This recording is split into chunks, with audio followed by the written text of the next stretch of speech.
Welcome to the Tech Egg. Don't get scrambled. Enjoy the video. You start now, unlock the phone and confirm you have admin or owner access so changes stick. Open settings and go straight to wallpaper or display. This is where the government image is usually applied. If you prefer, back up the current image to photos or files before changing it. That protects you if you need to restore. Once done, tap the wallpaper entry to reveal options and make sure you're viewing both home and lock screens so you won't miss the applied image. Next, choose Replace or Remove. You can pick a local photo, a built-in solid color, or an app that manages wallpapers. Selecting an image automatically overwrites the government wallpaper. If there's an explicit remove or none option, tap that instead.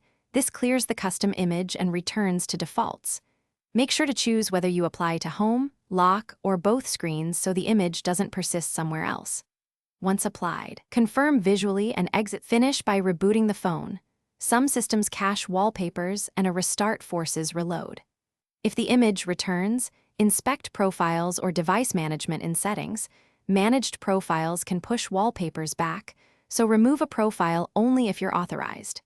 If you can't remove a management profile, contact the issuing agency or IT for removal authorization. One key troubleshooting tip: enable safe mode or temporarily disable third-party wallpaper apps to identify if an app is reapplied.